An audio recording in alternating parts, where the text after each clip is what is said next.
Hello happy purse இந்த வீடியோவில் பார்த்தீங்கன்னா கோழிப்பண்ணை செல்லதுரை மூவியோட ரிவ்யூ தான் பார்க்க போகிறோம். ஸோ இந்த படத்தில் வந்து பார்த்தீங்கன்னா யோகி பாபு, ஐஸ்வர்யா தத்தா, பிரகிதா இவங்கெல்லாம் மெயின்லைட் பண்ணியிருக்காங்க. என்ஆர் ரகுநந்தன் இந்த படத்துக்கு மியூசிக் பண்ணியிருக்காரு.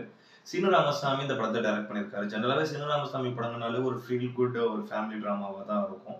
அந்த ஒரு ஜானரில் தான் இருக்கும் அவர் படங்கள். ஸோ இந்த படமும் அதே ஒரு டைப் ஆஃப் ஒரு ஜானர் படம் தான் அது. மெயினாக அந்த படத்தோட கதை என்னன்றது வந்து பார்த்தீங்கன்னா படத்தோட ஸ்டார்டிங்கில் ஒரு ஹஸ்பண்ட் அவர் வந்து பார்த்தீங்கன்னா ஆர்மியில் இருக்கார் வேலை பார்த்துட்டு காஷ்மீரில். ஸோ இங்கே ஒரு கிராமத்தில் வந்து நம்ம தமிழ்நாட்டில் சதன் சைடில் இருக்க ஒரு கிராமத்தில் வந்து ஸோ அந்த ஆர்மி மேனோட ஒய்ஃப் வந்து பார்த்தீங்கன்னா இங்கே தான் இருக்காங்க. ஒரு 2 பசங்களோட இருக்காங்க. ஸோ அவங்க பிள்ளைகளோட அப்படி இருக்கும் அவங்க வந்து இல்லீகல் அஃபேர் ஒருத்தர் கூட வச்சிருக்காங்க. அதை அவர் ஆர்மிலேருந்து வரும்போது வந்து பார்த்து கண்டுபிடிக்கிறாரு. ஸோ 2 பேரும் கையங்கலமாக பிடிக்கிறாரு. பிடிச்சி எப்படியோ இவங்க 2 பேரும் இந்த கள்ளக்காதலும் இந்த இந்த ஒய்ஃபும் தப்பிச்சு ஓடி போயிடுறாங்க. அந்த மன துக்கம் தாங்க முடியாமல் இவரும் அந்த 2 பசங்களையே கொண்டு போயிட்டு ஸோ அவங்க பாட்டிக்கிட்டே விட்டு வந்துடுறாரு. நீங்களே வளர்த்துக்கோங்க அப்படின்னு சொல்லிட்டு இவரு போய் 2வது கல்யாணம் பண்ணிட்டு அப்படியே போயிடுறாரு. ஸோ அந்த 2 பசங்க தான் ஒன்று வந்து பார்த்தீங்கன்னா படத்தில் வர தங்கச்சி கேரக்டர், இன்னொன்று ஹீரோ ஸோ அண்ணன் கேரக்டர். ஸோ அண்ணன் தங்கச்சியை பாசமாக வளர்த்து எப்படி கல்யாணம் பண்ணி கொடுக்குறாரு அப்படின்றது அந்த படத்தோட மீதி கதை. ஒரு சிம்பிளான ஒரு கமர்ஷியல் ஒன்லைன் தான். இந்த மாதிரி கதைகள் நீங்கள் 1000 கதைகள் பார்த்துருக்கலாம். நம்ம மற்ற லாங்குவேஜஸும் சரி, தமிழ்லையும் சரி, அந்த மாதிரியான ஒரு பழைய கதைகள் தான். மெயினாக இந்த படத்தில் வந்து பார்த்தீங்கன்னா ஹீரோ ஏகன் அவரோட ஆக்டிங் எல்லாம் ரொம்ப நல்லா நீட்டாக பண்ணியிருந்தாரு.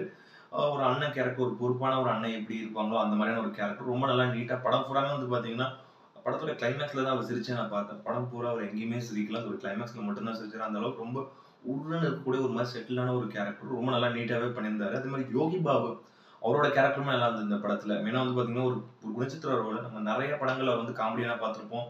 இல்லை ஒரு குணச்சித்திர ரோல் வந்தால் கூட ஓரளவு கொஞ்சம் கவுண்டர்லாம் அடிப்பார். அது சிரிப்பு வருதோ இல்லையோ பட் கவுண்டர்லாம் அடிப்பார். பட் இந்த படத்தில் வந்து பார்த்தீங்கன்னா ரொம்ப ஒரு மாதிரி சீரியஸான ஒரு கேரக்டர் தான். அவரோட காமெடி எங்கேயும் இந்த படத்தில் கிடையாது. ஒரு சீரியஸான ஒரு குணச்சித்திர ரோல்னே சொல்லலாம். படம் பூராமே வராரு அவர். ஆல்மோஸ்ட் நான் ஃபர்ஸ்ட் ஒரு கேமியோ மாதிரி தான் அப்படின்னு நினைச்சேன். பட் படம் பூராமே அவர் வராரு. ஸோ நல்லா பண்ணியிருக்காரு அவரோட கேரக்டர் இந்த படத்தில். அதே மாதிரி பிரகிதா அவங்களை வந்து பார்த்தீங்கன்னா ஹீரோயினாக பண்ணியிருக்காங்க. ஸோ அவங்க கொடுத்துக்கிட்ட ரோல் அவங்க ரொம்ப நல்லா நீட்டாகவே பண்ணியிருந்தாங்க. பட் ஆனால் அவங்களுக்கு இன்னும் அவங்க ரோலுக்கான ஸ்கோப் அதிகமாக கொடுத்துருக்கலாம். ஸோ படத்தில் வந்து பார்த்தீங்கன்னா ஹீரோயின் ரோல் ஏதோ ஒரு ஜஸ்ட் ஒரு அட்டாச்மெண்ட் வர மாதிரி தான் இருந்தது. ரொம்ப அந்த அளவுக்கு வந்து கனெக்டிவாக இல்லை இந்த படத்துக்கு ஹீரோயின் ரோல். பட் அவங்க கொடுத்த கேரக்டர் ரொம்ப நல்லா நீட்டாகவே பண்ணியிருந்தாங்க. அதே மாதிரி இதில் வந்து பார்த்தீங்கன்னா சத்யா அவங்க இதில் வந்து ஹீரோவுக்கு தங்கச்சியாக பண்ணியிருக்காங்க ஒரு ரோல். உண்மையிலே நல்லா இருந்தது அவங்க பெர்ஃபார்மன்ஸ். படத்தில் வந்து பார்த்தீங்கன்னா ரொம்ப முக்கியமான ஒரு கேரக்டர் இந்த படத்தில் அவங்க தான். ஸோ இந்த கதைக்கு ஸோ அவங்க சுற்றி தான் கதை போகுது. ரொம்ப நல்லா நீட்டாக பண்ணியிருந்தாங்க. ரொம்ப வந்து நீட்டாக அப்படியே லைக் அந்த ஒரு உண்மையான ஒரு தங்கச்சி அந்த சுச்சுவேஷன் வந்து எப்படி இருக்கும் அந்த கேரக்டராகவே வந்திருக்காங்க. ரொம்ப நல்லா இருந்தது அவங்க கேரக்டருமே இந்த படத்தில். அவங்க ஆக்டிங் பிரமாதமாக பண்ணியிருந்தாங்க. அதே மாதிரி பாபா செல்லதுரை ஸோ ரைட்டர் அவர் இந்த படத்தில் வந்து ஒரு லைப்ரரினா ஒரு ரோல் பண்ணியிருக்காரு. ஒரு சின்ன ரோல் தான். அது ரொம்ப நல்லா நீட்டாகவே பண்ணியிருந்தாரு. மெயினாக என்ஆர் ரகுநந்தன் அவரோட மியூசிக் படத்தில் வந்து பார்த்தீங்கன்னா பேக்ரவுண்ட் ஸ்கோர்லாம் ரொம்ப நல்லா நீட்டாகவே இருந்தது. ரொம்ப ஃபீல் குட்டாக பண்ணியிருக்காரு. சூப்பராக இருந்தது அவரோட பேக்ரவுண்ட் ஸ்கோர் நிறைய இடங்களில். அதே மாதிரி சாங்ஸ் வந்து பார்த்தீங்கன்னா ஒரு தங்கச்சான சாங் ஒன்று இருக்குது. அந்த சாங் வந்து ரொம்ப நல்லா ஒர்க் அவுட் ஆயிருந்தது இந்த படத்தில். அவரும் வந்து பார்த்தீங்கன்னா ஒரு அண்டர்ரேட்டட் மியூசிக் டைரக்டர்னே சொல்லலாம். அவர் தமிழில் பண்ண படங்கள் அவரோட ஃபில்மோகிராஃபி எடுத்து பார்த்தீங்கன்னா மியூசிக்கில் நிறைய படங்கள் நல்ல சூப்பரான ஒரு மியூசிக், ஒரு ஃபீல் குடான ஒரு மியூசிக்லாம் கொடுத்த ஒரு டேரக்டர் தான். பட் அவர் பெருசாக எந்த பெரிய படங்கள் வாய்ப்பு வராதனால அவர் அதிகமாக யாருக்கும் தெரியாமல் போயிட்டார். ஒரு நல்ல ஒரு மியூசிக் டேரக்டர். நல்லா இருந்த அவரோட பேக்ரவுண்ட் ஸ்கோர் எல்லாமே இந்த படத்தில். அதே மாதிரி அசோக் ராஜோட சினிமாட்டோகிராஃபியும் படத்துக்கு ஒரு பெரிய ப்ளஸ். சுற்றி அந்த ஒரு கிராமம், அந்த ஒரு சின்ன ஊர் சுற்றி ஒரு மொத்தமாக பார்த்தீங்கன்னா ஒரு 4-5 லொக்கேஷன் தான் அந்த படமே எடுத்திருக்காங்க மொத்த படமே. பட் ரொம்ப நல்லா நீட்டாக சிம்பிளாக வந்து கேப்சர் பண்ணி கொடுத்தது. நல்லா இருந்த அவரோட அந்த கேமரா ஆங்கிள்ஸ் எல்லாமே. அதே மாதிரி ஸ்ரீகர் பிரசாத்தோட எடிட்டிங்கும் படத்துக்கு ஒரு பெரிய ப்ளஸ். ஒரு 2 மணி நேரத்துக்குள்ள ரொம்ப கிறிஸ்பாக நீட்டாக கட் பண்ணியிருக்காரு. ஸோ இந்த மாதிரி ஃபேமிலி ட்ராமா கொஞ்சம் அந்த ஒரு டியூரேஷன் அதிகமாக போனால் கூட கொஞ்சம் இப்படி ஒரு மாதிரி லேக் அடிச்சு வள குழப்பலான்ற மாதிரி ஆகிடும். பட் ரொம்ப நல்லா நீட்டாக ஓரளவு கிறிஸ்பாக கட் பண்ணியிருந்தார் படத்தில். ஒரு எடிட்டிங் கட்ஸ் எல்லாமே நல்லா இருந்தது. அதே மாதிரி சீனு ராமசாமி பர்டிகுலராக எனக்கு சீனு ராமசாமி படங்கள் எல்லாமே பிடிக்கும். ஒவ்வொன்றும் ஒரு டைப்பாக இருக்கும். சிம்பிள் கதையாக இருந்தாலும் ஒவ்வொன்றும் ஒவ்வொரு விதமாக இருக்கும். ஸோ மனுஷனோட அந்த ஒரு இயல்பான ஒரு விஷயங்கள் லைக் வந்து அந்த ஒரு ரொம்ப ஒரு இயல்பான கதையை தான் எடுப்பார். ஸ்க்ரீன் பிளேமே அந்தளவுக்கு ரொம்ப இயல்பாக இருக்கும். ஓவர் ஆர்டிஃபிஷியலாகவும் ஓவர் கமர்ஷியலாகவும் இல்லாமல் அப்படியே ரொம்ப செட்டில்டாக எடுப்பார். அவரோட படங்கள் எல்லாமே வந்து பார்த்தீங்கன்னா ஸ்க்ரீன் பிளே அப்படியே கொஞ்சம் ஸ்லோவாக போகும். படம் கதையோடு போகும். அது பார்க்க கொஞ்சம் பொறுமை வேணும். அதே மாதிரியான படங்கள் தான் அவர் பண்ணியிருக்காரு. ஒரு 8-9 படங்கள் கிட்ட. ஸோ சேம் அதே ஒரு பேட்டர்ன் ஆஃப் படம் தான் இந்த கோழிப்பண்ணை செல்லதுரை. ஸோ இந்த படத்தை மெயினாக வந்து பார்த்தீங்கன்னா ஃபர்ஸ்ட் ஹாஃபை பொறுத்த வரைக்கும் நல்லா ஓரளவு கொஞ்சம் ஸ்லோவாக கொண்டு போயிருந்தாரு.